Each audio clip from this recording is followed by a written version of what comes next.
Bom dia. Hoje é sexta-feira, dia 9 de abril de 2021, e esse é o Sua Excelência, o Fato de hoje, né, com uma pauta econômica essencial para ser debatida por nós neste momento, né, que é o drama da micro e pequena empresa, da micro e pequena indústria no estado de São Paulo, que é o reflexo do que acontece no resto do país, né? Nós estamos com um convidado especialíssimo aqui, o Joseph Cury, que é o presidente do Sindicato da Micro e Pequena Indústria do estado de São Paulo. Doutor Cury, bom dia, é um prazer estar com o senhor. Eumano, bom dia. Bom dia, é um prazer estar consigo, Lula Costa Pinto e Eumano Silva. Realmente é um privilégio, parabéns pelo programa, parabéns pela iniciativa, e eu tenho certeza que serei bombardeado com perguntas muito inteligentes e estamos sempre à disposição. Obrigado. Cury, eu vou traçar aqui um panorama rápido com alguns números, né, que saem de uma pesquisa que o SINP faz regularmente já há anos, né, e que é um termômetro é um termômetro do momento que nos permite olhar para frente, né? Eu vou projetar aqui algumas lâminas e você tem, obviamente, dados além desse que nós temos aqui. Veja bem, nos últimos 3 meses, né, a micro e pequena indústria de São Paulo diz que 90%, mais de 90% delas, registram alta de preços de matérias-primas e insumos, tá? E 30% delas acha que o que está recebendo como matérias-primas e insumos está aquém, né, do padrão que tinham. 67% das empresas que foram buscar empréstimos para continuar funcionando, para seguir investindo, para seguir gerando ou segurando empregos, não obtiveram esses empréstimos no sistema bancário. Pior que isso, e essa lâmina eu não tenho aqui, nós falamos na nossa conversa prévia, 44% das empresas da micro e pequena indústria do estado de São Paulo têm, em 2021, menos empregados do que tinham em 2020. Essa lâmina aqui é essencial para ser analisada, né? 84% dos líderes da micro e pequena indústria do estado de São Paulo não veem recuperação no horizonte, não veem condição de, nos próximos meses, a gente estar falando aqui em recuperação. Um outro dado assustador, 69% dos líderes da micro e pequena indústria do estado de São Paulo esperam por alta no desemprego. Desemprego que já afeta uma parcela recorde da população brasileira. A gente está falando aqui, em número redondo, em 15% da população economicamente ativa desempregada. Então, desemprego, desesperança e, sem dúvida, quem continua andando por aí já vê a fome na rua, vê a fome que é resultado direto desse cenário de terra arrasada na economia. E aqui a inadimplência que atinge 44% das empresas. Essa linha mostra, é a linha da inadimplência ao longo dos meses em que a pesquisa vem sendo feita, ainda corre mais para trás, e você vê a curva embicando para cima. 44% das empresas sofrem de inadimplência. Cury, em que horizonte a gente está trabalhando e como está a perspectiva de futuro no curto e no médio prazo para quem é empreendedor, para quem gera emprego e renda, né? E é possível ser otimista no Brasil de hoje? Antes de responder diretamente à pergunta, eu gostaria de fazer algumas pequenas considerações. Primeiro, o Estado de São Paulo é responsável por 42% de toda a micro e pequena indústria do país. Segundo, essa pesquisa foi feita pela Datafolha. Ela é uma pesquisa mensal que existe desde 2013. Terceiro, ela é considerada um antecipador de tendências, porque o que acontece na nossa pesquisa hoje, daqui a 3 meses, no pior cenário, 4 meses, acontece em toda a economia. Se você fizer uma retrospectiva nas lâminas ou entrar no nosso site, pegar a pesquisa desde 2013, ou confrontá-la com a própria Datafolha, que também tem isso à disposição de quem quiser, está lá a comprovação da antecipação de tendência. Bom, vamos para o quadro direto da sua colocação, mas antes fazendo só uma observação. Existe uma coisa chamada ASIMP, Associação Nacional dos Simples, da qual eu também presido, nós também compartilhamos esses dados e, infelizmente, são dados nacionais daqui para pior. E eu vou te dar um exemplo. Falando em crédito, que foi uma das lâminas que se colocou, o governo anunciou aos 7 eventos no ano passado a linha do Pronamp, que era a grande solução do acesso a crédito para micro e pequeno. A nossa pesquisa Datafolha aponta que 14% das empresas tiveram acesso a esse crédito. Apenas 14%. E não micro e pequeno, geral. Mas se você entrar no dado do emprestômetro, que é o dado do Ministério da Economia, você vai ver que dá abaixo de 10% em todo o território nacional. E são dados oficiais de governo. E por que São Paulo está tendo mais? Porque o SIMP está reclamando e colocando a verdade, que incomoda muita gente, mas é real. A pesquisa do Horizonte, se eu estou otimista, infelizmente, o nosso papel é constatar a realidade. E a realidade nos aponta para um cenário desolador. Por quê? Se nós olharmos o ser humano, que é onde tudo começa, é consumo, é produção, é demanda, é investimento, começa no ser humano, no homem. E aí você começa, tem consumo, demanda, tem produção, tem investimento, arrecadação tributária, o ciclo econômico do crescimento. Quando isso é interrompido, você vai para recessão, você vai para agravamento. Qual é o quadro que nós temos hoje? Quando você tem 44% das empresas que têm menos funcionários hoje do que tinha no ano passado, já dentro da pandemia, e que já haviam feito demissões, e não poucas. Então, o quadro é muito mais grave. Outros que conseguiram ter a felicidade de manter o emprego e a empresa sobreviver, porque muitas empresas fecharam, quebraram nesse cenário, elas tiveram redução de salário ou com redução de jornada, perda de poder aquisitivo. Ou seja, se você olhar para todos os dados econômicos, as pessoas, infelizmente, estão correndo o risco de morrer de fome, não tem comida em vários lugares, tanto é que as campanhas de doação de alimento crescem, felizmente, apoiados pela mídia e todo mundo tentando ajudar para, pelo menos, as pessoas comerem, porque o Estado não cumpre o papel dele da sobrevivência.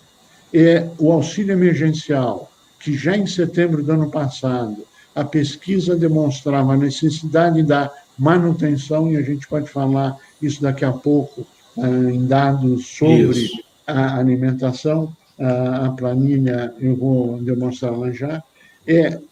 Então, você tem um quadro muito ruim. Empresas, 77% das empresas ou tiveram quebra dos seus fornecedores, recuperação judicial ou falência, ou quebra de seus clientes. Então, você desarranjou a cadeia produtiva como um todo. Muito bem. Quando você desarruma a cadeia produtiva, você não recupera ela em uma semana, 15 dias, um mês. E eu quero relembrar, quando nós fizemos isso em julho do ano passado, a resposta do governo, não, quebra um, sobe, aparece outro, etc. O reflexo está aí. Por quê? Porque micro e pequena empresa é mercado interno. Não existe maior empregador do que a micro e pequena empresa. Dentro desse quadro, eu olho para frente e vejo, não vejo linha de crédito focada na micro e pequena empresa. Vejo, sim, um auxílio emergencial menor, apesar da pesquisa dizer, e só para se ter uma ideia, 76% das empresas são favoráveis ao auxílio emergencial. Isso. 70... Cury, só um dado aqui sobre empréstimos. Eu tenho recebido praticamente todos os dias informação, nas conversas que tenho tido, que o Banco Central, no ano passado, numa operação de tentativa de colocar à disposição das empresas linhas de crédito, fez uma redução de linhas compulsórias de depósito dos bancos junto ao Banco Central, disponibilizou, então, mais recursos para que os bancos, né, oferecessem crédito às empresas, mas isso não chegou na ponta. Esse crédito mais barato não chegou às empresas, né? Ou seja, há um dinheiro represado que pode ser sendo jogado na corrente econômica para gerar emprego, para gerar renda, para segurar postos de trabalho, né? Realmente isso está acontecendo? E o sistema financeiro realmente está sendo cruel a esse ponto? Eu diria que o dinheiro não chegou na ponta. As pesquisas nossas, os dados econômicos do próprio governo, do governo federal, no painel Emprestômetro, que é do Ministério da Economia, demonstram que esse dinheiro não chegou na ponta. Agora, eu acho que quem tem que dar explicação de onde foi parar o dinheiro são os agentes econômicos. Chegou ao nosso conhecimento que várias instituições, inclusive bancos oficiais, viraram e trocaram empréstimos, pegaram dinheiro do Pronamp e viraram para pequenas empresas e disseram, olha, nós sabemos que você não vai me pagar, então eu vou fazer uma operação financeira para te emprestar um dinheiro. Só que esse dinheiro não vai para você. Você vai quitar a dívida que você tem comigo. Dívidas passadas. Isto. E é o seguinte, já que nós sabemos que você não vai pagar mesmo, não se preocupa não, porque o Fundo Garantidor do Governo garante 85% de todos os fundos. Então, fique tranquilo, você não vai pagar, a viúva vai ficar com dinheiro e nós, sistema financeiro, vamos receber e você não vai ser negativado e você continua. Isso chegaram alguns casos aqui em bancos oficiais em que isto ocorreu. Bancos privados também deve ter ocorrido, mas eu acho que a hora que o Banco Central tem quanto dinheiro foi para a ponta, quanto ele represou, quanto ele repassou, eu acho que ele tem a resposta e se ele não quiser saber, ele não sabe, mas se ele quiser, tem todas as informações. E essa operação é legal, o uso desse dinheiro para quitação de dívidas? Eu diria que, se é legal, eu não sei te dizer, porque eu não sou especialista jurídico, mano. Creio que, no melhor cenário, ele é absolutamente imoral. No melhor cenário, ele é um desvio de finalidade. E eu diria que é um desvio que não deve ficar cimente. Ele é um desvio que merece uma reflexão e, no mínimo, uma reformulação em dizer que o dinheiro chegou na ponta para o micro e pequeno empresário. Do Brasil. Que não é para esse fim, né? Eu queria aproveitar, então, ficamos muito na discussão em torno do governo, puxada pelo governo, muito em torno do governo contrário às medidas restritivas, isolamento, lockdown. Na categoria de micro e pequenos industriais, como essa discussão aconteceu, o que poderia ter sido diferente para evitar que chegássemos aí ao quadro que chegamos, olhando para trás? Que tipo de atitude, na sua avaliação, os micro e pequenos industriais poderiam ter tido, independentemente dos governos, como reação, em torno de fazer campanhas, em torno de apontar caminhos para enfrentamento da pandemia? Como é que isso foi discutido dentro da categoria? Bom, eu quero te dizer para trás, o presente e a nossa visão também de futuro disso. Primeiro, uma pandemia, que é o que nós estamos vivendo, você tem a maioria da sociedade, a esmagadora maioria, é perdedora. O governo perde, as empresas perdem, os trabalhadores perdem, a sociedade civil como todo perde, o país perde. Então, não seria diferente, nós temos cenários de perda. Agora, temos sim que ter reflexões daquilo que poderia ter sido feito, que até o presente momento pode ser feito e não está sendo feito, e o futuro. O que poderia estar sendo feito? Como é que todos os países do mundo que estão tendo sucesso no combate à pandemia estão resolvendo o problema? Uma delas é com o isolamento social, lockdown. Mais grave, menos grave. Para quê? Para evitar o contágio do vírus. No passado, quando foi feito, tivemos problemas, temos problemas hoje e, pelo jeito, teremos problemas no futuro, a depender dos posicionamentos dos governos, especialmente na área federal, e um não comando organizacional em todas as áreas do governo, federal, estadual, municipal, para trabalhar numa linha só, em harmonia, na solução do problema. O segundo problema é a vacinação, que, no melhor dos cenários, ela é a única forma, de você realmente superar a pandemia. O resto é medidas paliativas, são medidas paliativas para reduzir ou minimizar a proliferação imediata. O único problema que isso traz é que, quando você não tem a vacinação, você está dando tempo para você ter as mutações do vírus. E essas mutações fazem com que o Brasil hoje seja considerado, e é reflexo direto da não ação, o celeiro da criação das novas variantes. E cada vez mais o mundo se afasta do Brasil, e o Brasil do mundo, e os brasileiros, que não podem mais ir para outros países. Por quê? Porque você é o portador da variante que os outros países ainda não têm, apesar de que outros países têm outras variantes, outros tipos. Terceira, outra medida. Nesse dado aqui, só para ilustrar, Cury, Claro. Com a pesquisa de vocês, 65% dos micro e pequenos industriais avaliam que a situação econômica do país vai piorar enquanto todos os brasileiros não forem vacinados. Né? Verdade.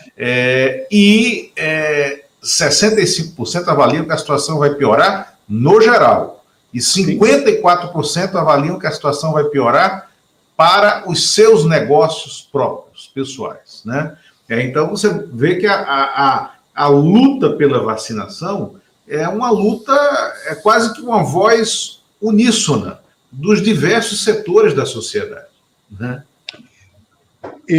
Só somando com isso que você acabou de falar, de mostrar na planilha, a outra tranche da planilha, que é a continuação, que são 170 páginas, você tem 74% acham que a vacinação está mais lenta do que ela deveria estar.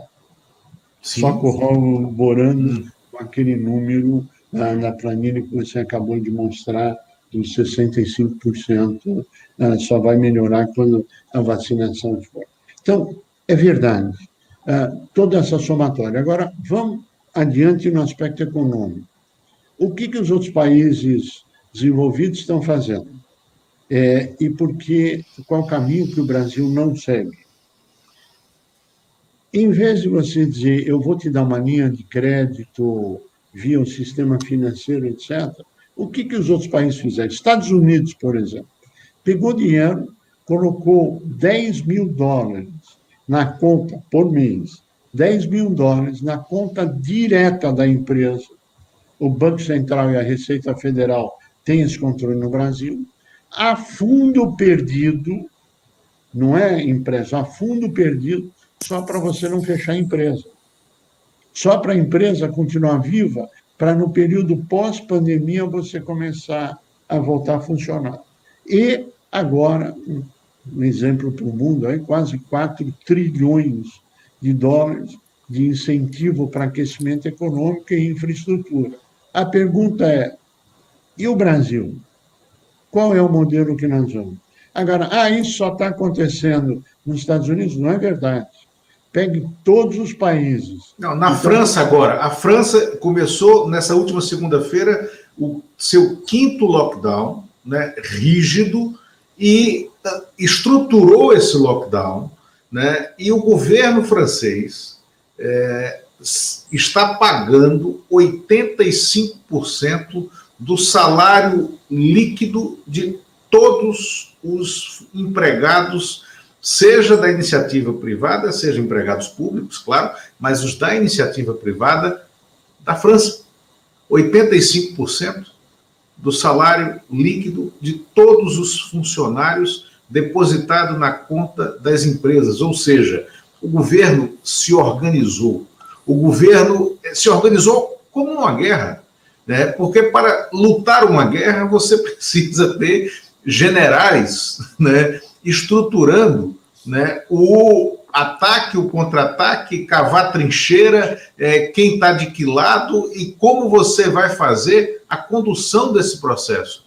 E nós não temos isso, né? A gente fala muito em militarismo e o Brasil militarizado. A gente está vendo que não há nenhuma estratégia de combate. O Mano queria falar alguma coisa. A minha pergunta é, por que, na sua avaliação, que o governo no brasileiro não toma uma atitude como essa, como um aporte financeiro direto para as empresas? Seriam razões ideológicas? É um equívoco na maneira de pensar a economia? O Paulo Guedes, como é que o Paulo Guedes administra isso? Por que o governo brasileiro age como age, na sua opinião? Tem viés ideológico? Bom, na nossa avaliação, eu acho que o problema central é, primeiro, vontade política. É uma decisão política, ela não é uma decisão econômica. Primeiro, política. E onde é que ela bate na economia? Quando você usa fórmulas velhas para um problema novo. E o governo brasileiro insiste em não ter a decisão política e insiste em não ter novas fórmulas para enfrentar um novo problema. E ele usa metodologias do passado. E eu vou exemplificar, se você me permitir, o que eu estou dizendo. Você vai a um banco e pede um empréstimo. A primeira pergunta do gerente é o seguinte: quanto você faturou nos últimos 12 meses? Não, eu não faturei nada, eu estava fechado, estou em lockdown, como é que eu vou operar? Então você não vai ter acesso a crédito. Agora, vai para outro país do mundo, o que ele faz? Ele deposita o dinheiro na conta da empresa, se a empresa pedir, e diz, olha, continue vivo. Por quê? Porque sem empresa não existe emprego, número 1. Caminho novo? Caminho novo. Eu estou vendo teu cadastro, não estou vendo teu cadastro, estou dizendo, mantenha-se vivo. E depois nós vamos resolver. Estados Unidos, China, França. E aí afora, pega a relação, todos os países do mundo estão seguindo esse caminho. Nós não estamos, infelizmente, no Brasil.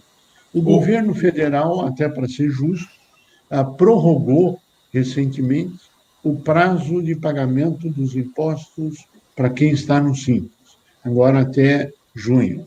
Mas isso não será a solução. Ele só está jogando para frente um problema que está existindo. Não tem crédito, não tem dinheiro para pagar as outras coisas. Como é que ele vai pagar em junho o que ficou para trás? Você não tem nenhum do meio. Então, é a mania de dizer eu estudei, eu sou mestre, eu sou doutor, eu sou especialista do passado, mas do presente e do futuro, desculpe, eu acho que não precisamos outras visões para isso. E não estou aqui dizendo... Vou citar aqui um luminar do liberalismo brasileiro, que existem, há liberais brasileiros, de fato, que é o Roberto Campos, avô do presidente do Banco Central, é a lanterna na popa do Brasil. Né? O Brasil é aquele país que está navegando, né, no mar à noite, mas a lanterna está na popa. Né? Cury, você conhece bem a história americana, a economia americana. Você é cidadão americano também, né? Eu tenho dupla cidadania. Isso. Então, o Zé Paulo Kupfer, que vez ou outra participa aqui conosco do programa, que é analista econômico, ele escreveu um artigo muito relevante, muito estruturado, analisando justamente esse auxílio, né, do governo americano às empresas e às empresas, à economia americana. E ele já chama de Bidenomics, né, ligando com o Reaganomics, né, do início dos anos 80, e que perpassou todos os anos 80, que foi o fundamento do neoliberalismo, né, junto com a economia britânica, com a Margaret Thatcher. Ali estavam as bases do neoliberalismo, mas ele falando que o Bidenomics, né, esse auxílio de 1,9 trilhão de dólares direto na conta das pessoas físicas como um auxílio emergencial, de 4 trilhões de dólares, e aqui a gente tem 6 trilhões na soma, 4 trilhões de dólares de auxílio para as empresas nessa forma que você falou. Então, ele pega e diz, olha, isso significa 5 vezes em correção, né, monetária de lá para cá, o que foi o New Deal do Franklin Roosevelt, né? Isso significa 4 vezes o Plano Marshall, né? Então, o que está se desenhando na economia, já se pode dizer que está se desenhando um novo horizonte na economia americana, aonde o Estado ele reassume o papel de indutor do desenvolvimento da economia privada, mas não para assumir, né, a linha de produção, e sim para viabilizar negócios. Né? E me parece que isso está sendo olhado dessa forma também pela União Europeia, aonde o Banco Central Europeu está pronto para dar um passo à frente nesse momento e fazer esse auxílio direto às empresas, porque as empresas vão morrer. E quando as empresas morrem, né, morre o emprego, você desestrutura toda a cadeia econômica, né? O que está acontecendo, veja bem, a Ford fecha e sai do Brasil.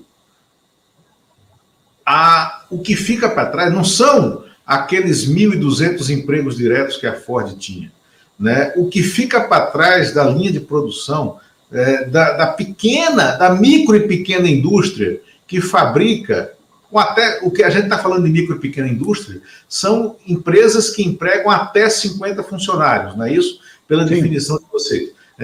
A micro e pequena indústria que fabrica o banco traseiro, né, para os automóveis Ford. E tem aquela que fabrica, né, todas as partes de plástico, né, dos diversos tipos de plástico que vão compor a arquitetura interna, né, dos automóveis Ford. Tem aquela outra que faz os letreiros, né? Então, é uma cadeia produtiva. Tem aquela que faz um pequeno circuito elétrico de um ponto definido do motor. Aí a gente fala que a Sony também saiu do Brasil. Isso eu estou falando de duas empresas que saíram do Brasil em 2021. A Sony sai do Brasil, né? Toda a linha de produção e a cadeia produtiva dos complementos dos produtos Sony também fecha. A LG anuncia que sai do Brasil. Não é só a linha de celulares, no caso que foi no mundo todo. No caso do Brasil, também está saindo a linha de produção dos monitores da LG e de outros produtos eletrônicos, né? Então, como a gente chegou a esse ponto em que um governo que se diz liberal, que se diz amigo do setor produtivo, não parou para dialogar com vocês, para dialogar com o setor produtivo, com a base da economia, dizer, olha, o que é preciso fazer aqui, né? O que é preciso para vocês continuarem produzindo? Esse diálogo houve. Vocês conseguiram ultrapassar as barreiras que foram colocadas, né, para ter um diálogo razoável com esse setor? Ou o governo acha que dialogar com o empresário é fazer jantares como aquele que aconteceu anteontem, na casa de um dono de empresa de vigilância, né? E eu vi hoje que era vigilância e alimentação. Eu conheço o setor. Essa alimentação deve ser quentinha, né? Quentinha que ele distribui certamente no setor de vigilância e também em presídios, em delegacias, tal, porque em geral é esse o ramo, é o ramo combinado, né? E foi ovacionado nesse jantar, né? Quando a gente tem uma federação de indústrias do estado de São Paulo, a Fiesp, que ela é chanceladora do discurso oficial. Ela simplesmente, ela se porta, e o seu presidente se porta, o Paulo Scaff, como um chancelador do discurso oficial, né? Então, o que a gente está vendo aqui, não houve nenhum diálogo entre governo e setor produtivo de fato. Bem, eu acho que você fez uma fotografia bastante verdadeira. Eu queria só tentar corroborar em alguns pontos consigo.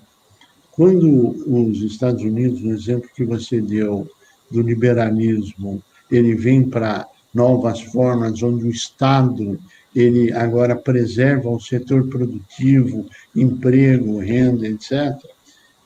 Indo além, o presidente Biden diz que no dia 4 de julho é o dia do povo americano sair na rua e se abraçar, porque todo o povo americano estará vacinado até o mês de maio para poder, no dia 4, ir para a rua e se abraçar.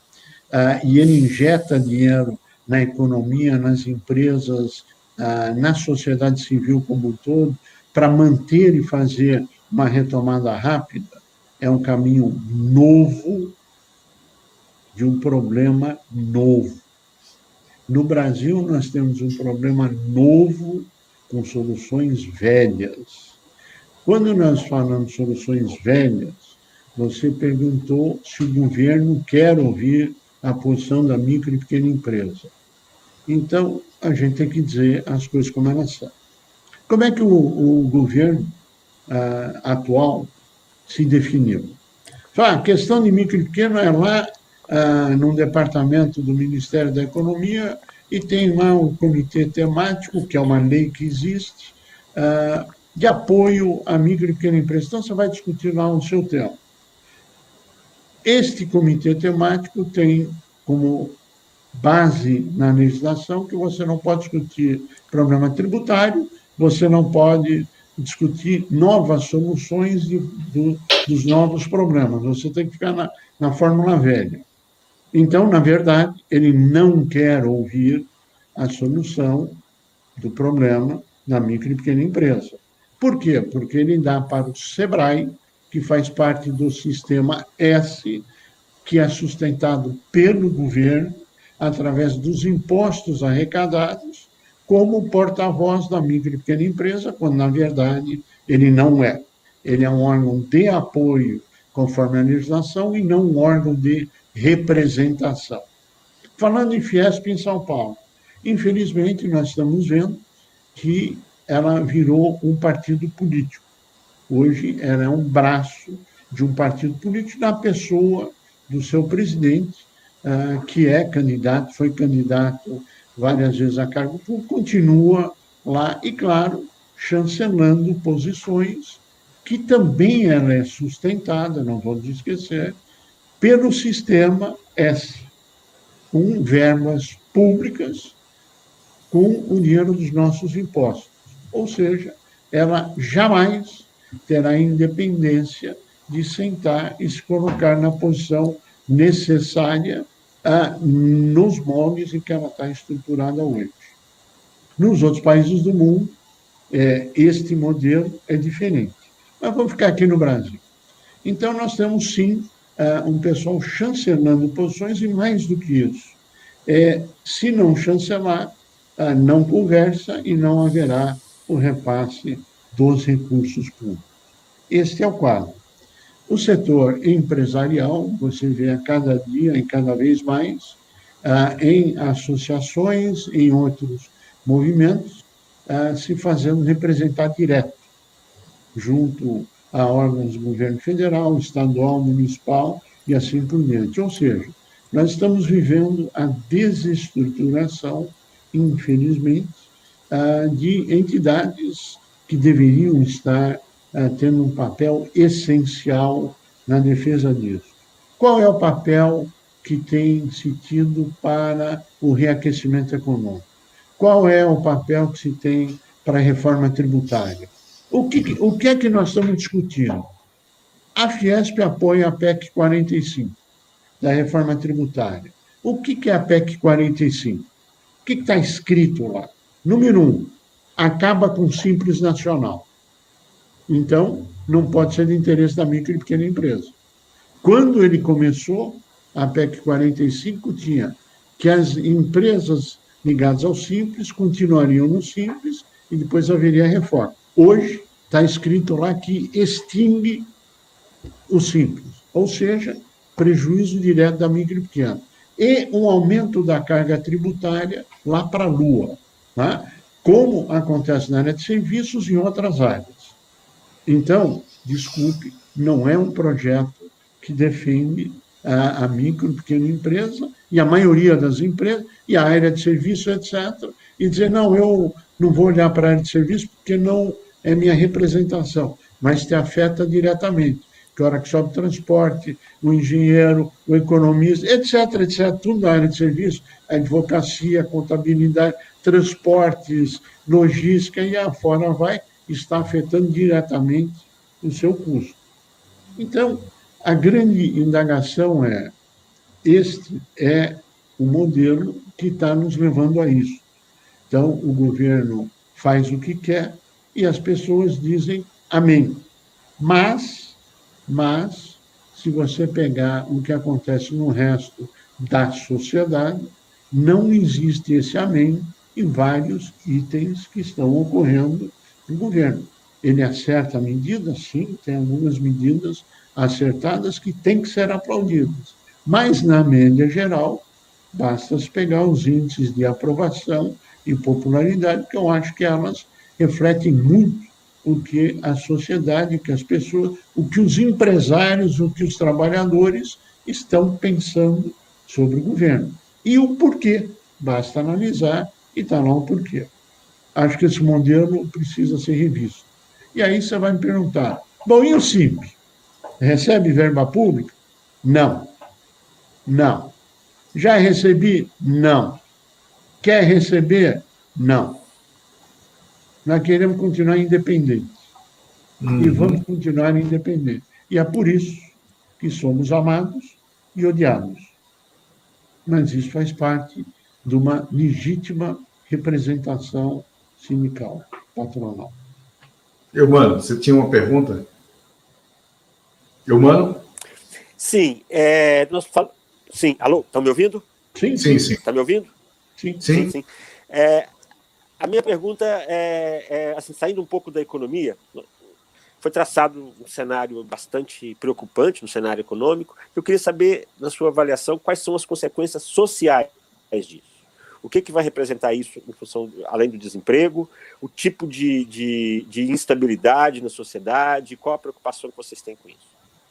Não, nós temos uma preocupação extremamente forte que estamos externando desde setembro do ano passado, onde nós já defendíamos a necessidade de que não se interrompesse em dezembro o auxílio emergencial, porque a economia não voltou em V e porque as pessoas precisam sobreviver.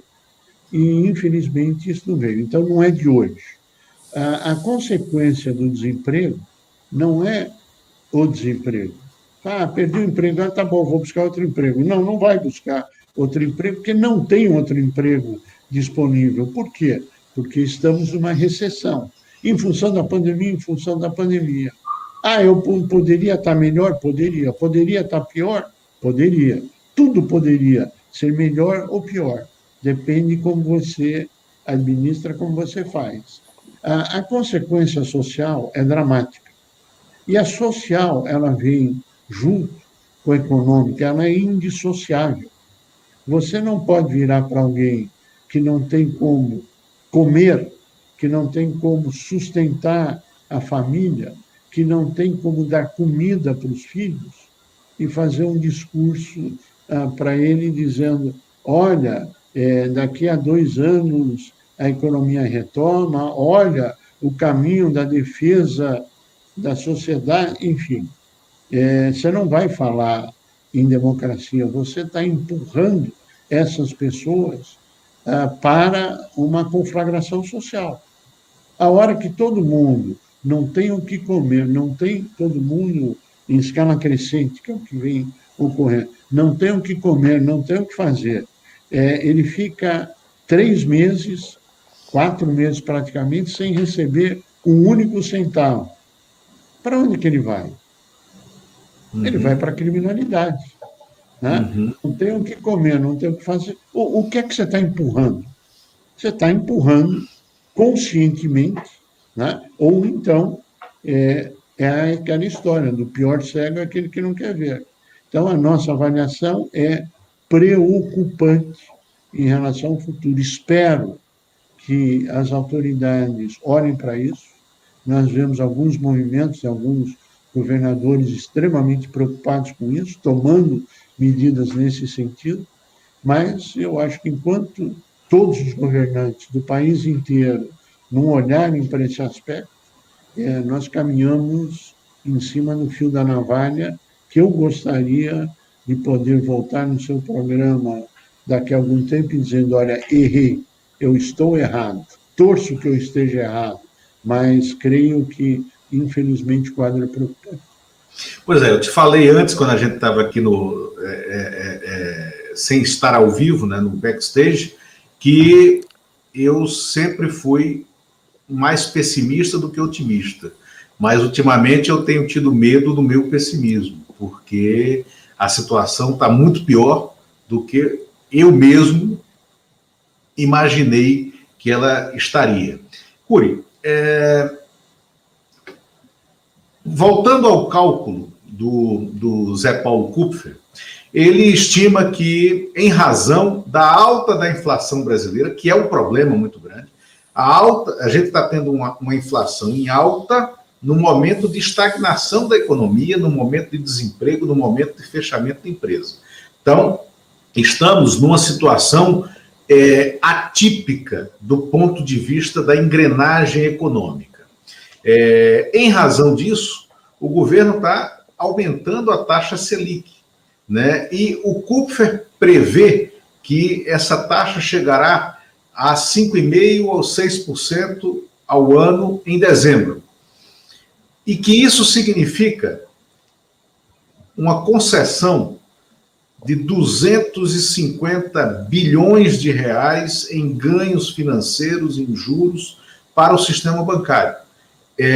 Dinheiro drenado diretamente do Tesouro por causa da dívida pública que o governo tem.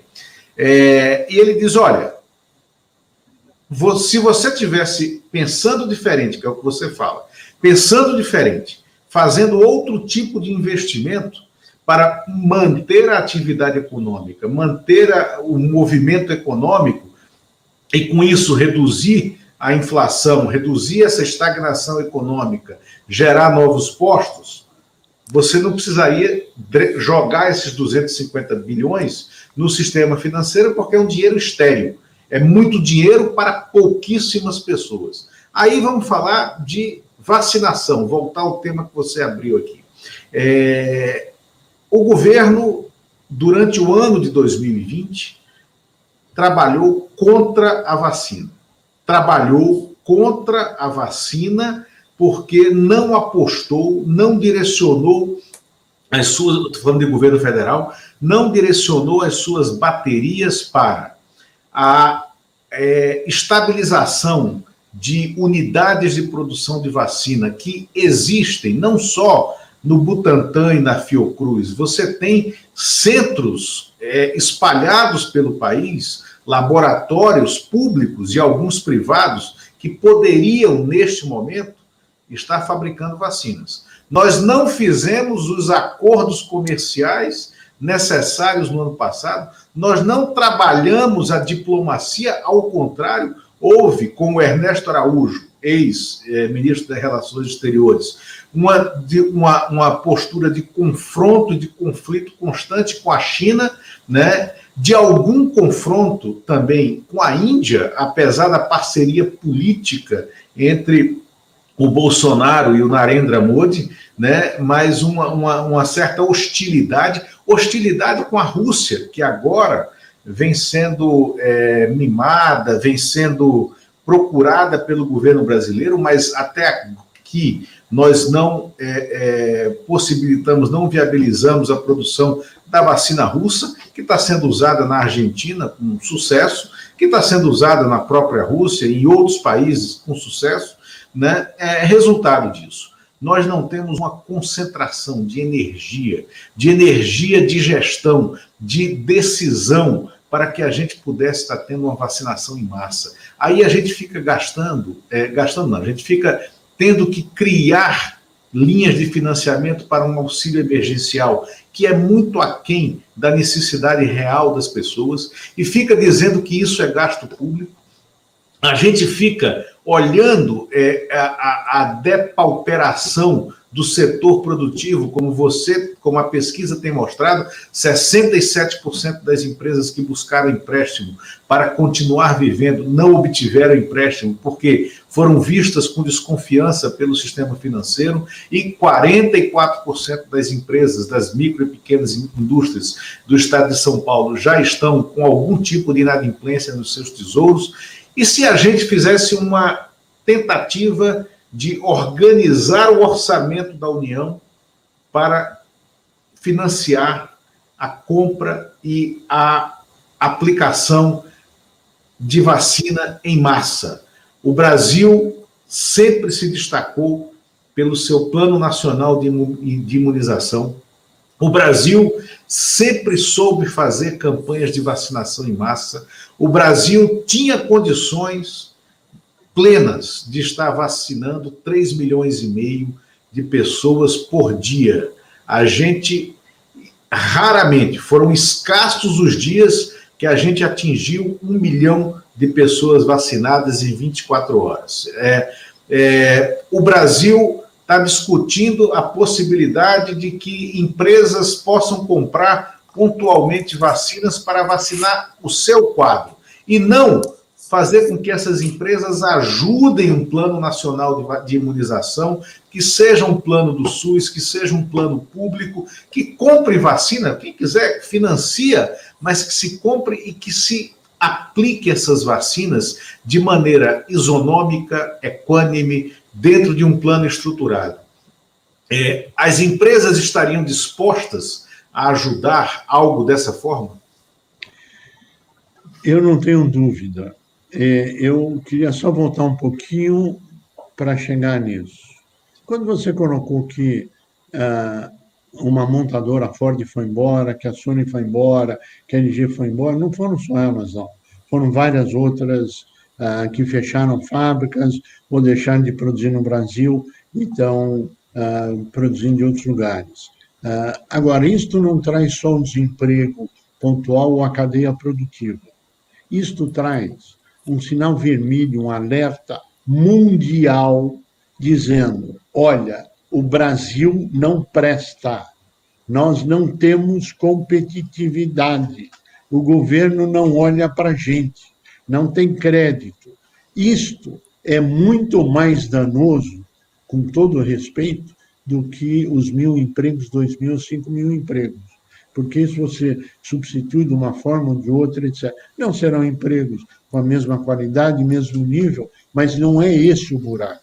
O buraco é o buraco tecnológico, é o buraco à imagem, é o que o resto do mundo, porque cada empresa dessa trabalha com todos os bancos do mundo, com os fundos de investimento do mundo, com os investidores do mundo, e ela diz: olha, não manda dinheiro para o Brasil, não, vamos mandar aqui para minha fábrica nos Estados Unidos, na China, na Alemanha, seja lá o que for, porque lá não querem falar comigo. Na economia não existe ilha de prosperidade, é uma cadeia. Ou quando o mercado interno vai mal, começa na micro e pequena, mas acaba afetando o grande, e vice-versa. Então, esta é uma visão importante ser colocada. Mercado interno, sustentação micro e pequena. Quando nós vamos para a vacinação é o único caminho que você tem para uma solução mais definitiva do problema. Apesar de que, até hoje, ninguém sabe qual é o prazo que a vacina vai manter as pessoas imunizadas, se terá que ser uma vacinação anual, etc.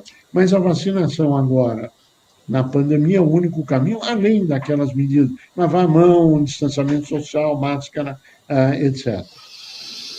Todo mundo está disposto, todos estão dispostos, na sua maioria, para não dizer unanimidade, em tentar ajudar na solução de vacina.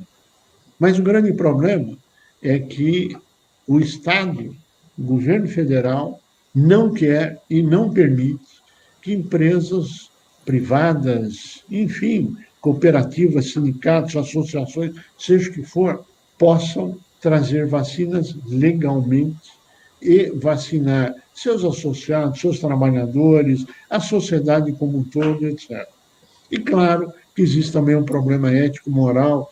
Quem tem dinheiro tem vacinação, quem não tem, não tem, etc. Eu acho que todos os esforços, todos, são válidos na busca da solução imediata da vacinação. Vacinas no mundo estão disponíveis? Sim, estão. Para vendas ao governo, a governos, a empresas, talvez algumas empresas consigam, mas ainda não. O que falta é a determinação firme, clara e uníssona de que o Brasil quer todas as vacinas possíveis. Tem vacina nos Estados Unidos sobrando. Falta vacina para alguns países do mercado comum europeu, é verdade. Agora, basta sentar de uma forma séria e profissional e dizer: olha, nós precisamos de você, nós precisamos da sua vacina. E não é sentar numa posição e dizer: eu sou o chefe, eu tenho um talão de cheque, você que corra para mim. Não vai correr, vai ficar sem vacina, porque o mundo está correndo atrás dos fabricantes de vacina. Agora, cadê o nosso empenho nisso? O nosso empenho, o Brasil foi, no primeiro momento, desqualificar a vacina feita pelo Butantan, que é uma das 5 maiores e melhores unidades de fabricação de vacina do mundo, ela está entre as 5 primeiras, foi desqualificar o Butantan, foi brigar com a China, foi desqualificar a Pfizer, foi desqualificar propostas. Então, num único momento, você brigou com o seu maior cliente na exportação, com o seu produtor de insumo de vacina, com o seu transferidor de tecnologia para as vacinas e a IFA, e, de ato seguido, você vai lá, depois de xingar, dizer que ele é vagabundo, que não presta, etc., dizer, por favor, me ajude, e eu preciso do seu produto. Qual seria a sua posição se tivesse feito isso com você? Aí você vai para os Estados Unidos. Não, tá bom, estamos falando da China, tá bom, agora vamos falar dos Estados Unidos. O que o governo americano fez de diferente? Chamou 2 fabricantes, sentou lá com eles, o presidente dos Estados Unidos, e disse, nós estamos no esforço de guerra, nós estamos na Terceira Guerra Mundial. Ou eu tenho vacina, o que nós precisamos para um esforço de guerra para vacinar o povo americano? Tem vacina sobrando dentro dos Estados Unidos. Ele tem vacina para vacinar 2 vezes o povo americano. Está lá. Agora, quem sentou com o fabricante para colocar uma posição dessa? O que nós temos até hoje é um confronto na fabricação das vacinas no Brasil, entre estados de União, entre municípios, a distribuição, a logística, a fabricação. Temos um desprezo em relação a outras propostas e não temos uma postura clara e nítida. E aí nós defendemos remédios preventivos da Covid, quando a ciência diz que isso não funciona. E não tenho aqui nenhuma posição política, por favor. Quero deixar claro que não estamos apoiando o partido A, B, C, D ou E. Pelo contrário, enquanto todos esses partidos não sentarem e buscarem uma solução, quem vai continuar sofrendo é a sociedade brasileira, é o povo brasileiro, empresários, trabalhadores, todos estarão sofrendo, o Estado estará sofrendo e o país vai se afundando e se distanciando do resto do mundo. E se isso fosse possível, em qualquer lugar do mundo, você se afastar dos outros países e ser bem-sucedido, eu te garanto que os outros países do mundo já teriam feito há muito tempo, e não é o que eles fazem. Então, a gente querer ser o único, eu acho que é um atestado que não nos honra em ter pendurado na parede. Eumano, você queria fazer uma pergunta? Sim. Qual o conselho que você dá, recomendações para os pequenos e microempresários brasileiros nesse setor, seja ele em qualquer situação, como proceder daqui para frente diante desse cenário preocupante que nós temos? Bem, nós temos, infelizmente, um quadro que nós temos que dizer 2 coisas. Uma na área sanitária, que é tome todas as precauções possíveis e imaginárias para evitar a propagação da doença. Com seus 4 trabalhadores, com quem você tiver. Aqueles que você puder deixar em home office, faça, mas tome as precauções jurídicas para isso. Dizer vacine é um desperdício, porque todo mundo quer se vacinar. O problema é que não tem vacina. Então, é um discurso, no mínimo, cínico, dizer para as pessoas, olha, vá se vacinar. Não tem vacina, como é que eu me vacino? Eu quero ir para outro lugar do mundo para me vacinar. Eu tenho dinheiro, eu quero ir para outro lugar do mundo. Não adianta que você não vai ficar 14 dias recluso em algum lugar. Por quê? Porque você é brasileiro. Você é portador da nova variante do vírus. E eu quero dizer que tudo isso que eu estou colocando vai no sentido de querer colaborar com as autoridades municipais, estaduais, federal, para que eles ouçam o outro lado da moeda, com o qual eles não estão tão preocupados em ouvir. Eles estão preocupados em ouvir 20, 30, 50 pessoas que nós respeitamos. Eu acho que eles têm um lugar especial deles, a representação deles, e é justo que eles façam isso. Mas ouça o outro lado da medalha, tanto na esfera econômica, como produtiva, como social e assim por diante. E eu te garanto que tem muita gente dentro do governo atual preocupado com isso e nos ouvindo. Existe uma outra fatia que não quer ouvir. Então, a nossa sugestão, as nossas análises é sempre no sentido de colaborar e, no mínimo, acender a possibilidade de uma linha de diálogo, ou uma linha de alerta e de reflexão. As pessoas podem ouvir e dizer, Ótimo, que interessante. Ah, então, não vale a pena, não quero ouvir. Ótimo. Esta é a maravilha da democracia. Você ouve, aceita, fala e analisa de um lado ou do outro. E nós defendemos incondicionalmente a democracia. Cury, chegamos ao nosso tempo, né? Eu vou, assim, vamos aproveitar para encerrar por aqui. Quero dizer que é a segunda vez na semana, começou na segunda-feira, quando escutamos aqui o coronel da reserva, Marcelo Pimentel Jorge de Souza, e encerramos com você agora, que é empresário, presidente do Sindicato da Micro e Pequena Indústria do Estado de São Paulo, que é um programa onde eu estou falando muito menos do que costumo, porque vocês, entrevistados, fizeram ponderações muito precisas, muito corretas, e eu te diria, muito preocupantes para esse momento, né? E eu que não sou exatamente uma pessoa que costuma olhar o horizonte com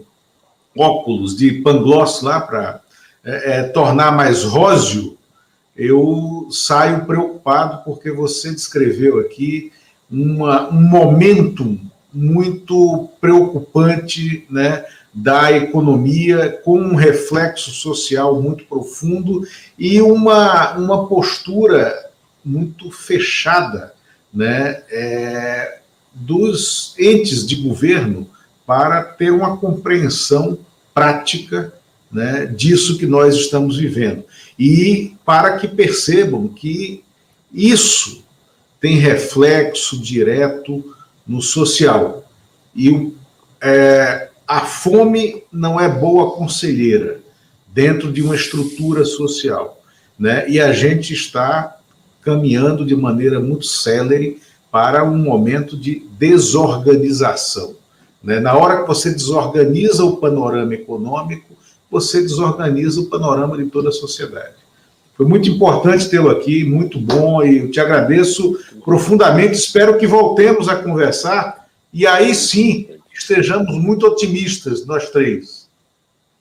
Eu queria agradecer muito Luiz Costa Pinto, Eumano Silva, o prazer estar com você e estar com todos que participam de uma forma ou de outra, internautas, televisão, rádio, jornal, revista, por seu intermédio, que eu sei que você reverbera no seu programa, que está em plena fase de crescimento. Quero dar os parabéns por isso, a iniciativa. É mais um espaço extremamente democrático e absolutamente importante para o país, o sucesso e o crescimento do seu projeto, da sua iniciativa, e desse espaço para a gente poder trocar ideias. Espero que no futuro, se tivermos a honra de sermos convidados de novo para participar, podemos voltar com notícias otimistas, mas sempre dentro da realidade.